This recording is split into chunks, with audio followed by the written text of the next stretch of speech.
I'm Shekhar Gupta and I stand today in the village of Saifai in the district of Etawah in central Uttar Pradesh, one of the most backward regions of the country.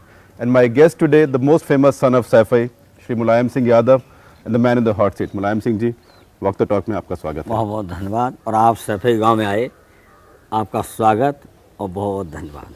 धन्यवाद। मुलायम सिंह जी, आप तो इसी गांव में पले, इसी गांव में बड़े हुए और आपने बचपन में बिल्कुल जो ग्रामीण भारत है वो देखा है। अगर आप बाकी देश के राज्यों में देखें तो बहुत बदलाव आया है, लेकिन यूपी के गांव में, यूपी के ग्रामीण जीवन में अब इतना बदलाव नहीं आया। यूपी 10-15 साल से 20 साल से कुछ पीछे रह गया है। ऐसे क्यों हुआ? उत्तर प्रदेश की पिछड़ेपन के और पीछे रहने के कारण तीन मुख्य थे।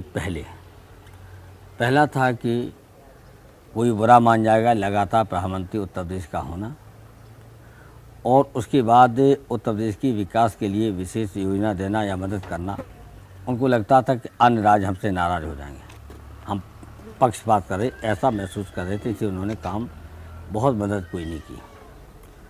हाँ, मदद थोड़ी शुरू की थी चौधरी चरण सिंह ने, उस बाद 75 करोड़ रुपया दिया था सीधा डेवलपमेंट के लिए। चौधरी चरण सिंह का तो राज्य ही बहुत कम रहा, लेकिन फिर भी 75 करोड़ रुपया उन्होंने दिया था। उसके बाद चंद्रशेखर जी ने थोड़ा देने का प्रयास किया था, काफ़ी पैसा, तब तक अयोध्या कांड के बाद, तब तो उनकी भी सरकार चली गई।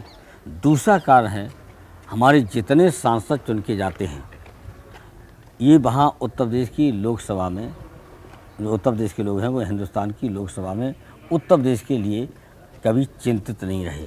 बहस तो अपनी करते रहे, और उसके अलावा किसी सचिवालय के अधिकारी से क्या क्या हमारे उत्तर प्रदेश के विकास हो सकते हैं, क्या योजनाएं हैं, उनको भी उन्होंने नहीं देखा। तो आपका कहना और ये है, एक परिणाम नतीजा बता दें, पर समझ लेंगे आप। जहाँ हम रक्षा मंत्री बने, एक भी लोकसभा और राज्यसभा का मेंबर मुझसे मिल नहीं आया कि आप क्या तरक्की कर सकते हो, क्या दे सकते हो उत्तर प्रदेश के लिए, एक भी नहीं आया। और बाकी राज्यों के आते थे? बाकी राज्यों के सारे लोग हमसे लोकसभा के और राज्यसभा के घेरते थे, हमें कैंट में ये ज़मीन दे दो, हम ऐसा कर दीजिए, एनसीसी का ये कर दीजिए। हमने अपनी तरफ से एनसीसी की, हाँ, और मैनपुरी में एक स्टेशन बनवाना चाहते थे, तब तक है सेक्रेटरी। तीसरा कारण है, उत्तर प्रदेश की हावी रही नौकरशाही IAS केंद्रीय सचिवालय पर। केंद्रीय सचिवालय में जो उत्तर प्रदेश के IAS गए भी हैं, उन्होंने भी कभी उत्तर प्रदेश की चिंता नहीं की कि हम उत्तर प्रदेश के लिए योजना बना के भेजें और वहाँ की सरकार को बताएं कि किस तरह से उत्तर प्रदेश को और पैसा मिल सकता है। तीन कारण तो ये मुख्य पहले थे। उसके बाद राजनीतिक लाभ उठाने के लिए अनदेखी की, बेईमानी और भ्रष्टाचार जितना हो सकता था उतना भ्रष्टाचार हुआ है, और अपने सत्ता बचाए रखने के लिए उन्होंने पूरी तरह से भ्रष्टाचार की मदद की है। और धीरे धीरे ये हालत हुई कि जब कोई मुख्यमंत्री और मंत्री बेईमानी करेगा तो फिर नौकरशाहों को रोका नहीं जा सकता। हमारी पूरी राय रही समाजवादियों की कि भ्रष्टाचार ऊपर से नीचे जाता है।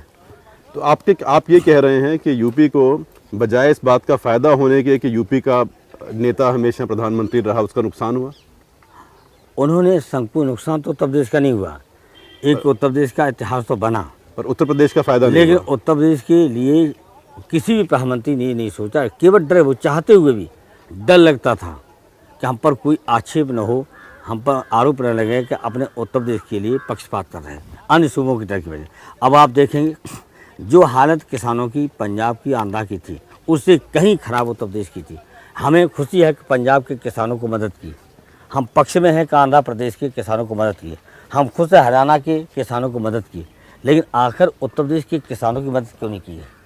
अभी बाढ़ है, जल भराव है, और हमें कल शिकायतें मिल रही थी कि साहब कुछ अब आगे आने वाली रबी की फसल को नहीं बो सकेंगे, लेकिन अभी तक गंभीरता से केंद्रीय सरकार ने इस बाढ़ को और इस जल भराव को नहीं लिया प्राथमिकता, लेकिन लिया किसको? लिया अयोध्या को, जी, जिसका कोई मतलब नहीं था। अयोध्या की बात अब हम लगे थे बाढ़ में इतनी जल्दी राहत पहुँचे, ज़्यादा पहुँचे, और तब इनको दिखाई दे रहा था अयोध्या। जबकि मानवता के आधार पर मैंने अपील की थी कि ऐसे मौके होते हैं जब उत्तर प्रदेश की 17.5 करोड़ जनता दुखी है इस वक्त बाढ़ से, जब 15% छोड़िए शहरों में भी मकान गिरे हैं, सब दुखी थे। तो ऐसे मौके पे ये आंदोलन ख़त्म कीजिए। मैंने कितनी अपील की। देखिए, अयोध्या की बात पे हम आते हैं, लेकिन एक कहना यह भी है जिसको मैं मानता हूँ कि उत्तर प्रदेश का नुकसान उत्तर प्रदेश की राजनीति से हुआ है। जो राजनीति इतनी डिवाइड हो गई अब कि कुछ जाति के ऊपर, कुछ धर्म के ऊपर, तो अब किसी को उत्तर प्रदेश के जो 3 एक तरह से आप मान लिए नेता हैं या 3 ग्रुप हैं, बीजेपी है, समाजवादी पार्टी है, बहुजन समाज पार्टी है, किसी को परफॉर्मेंस की ज़रूरत ही नहीं, क्योंकि बहुजन समाज पार्टी के जो वोटर हैं उसी को वोट देंगे, परफॉर्मेंस जैसा भी हो। बीजेपी के जो एक कोर वोटर हैं उसी को वोट देंगे, परफॉर्मेंस जैसा भी हो, चाहे मंदिर के बहाने हैं।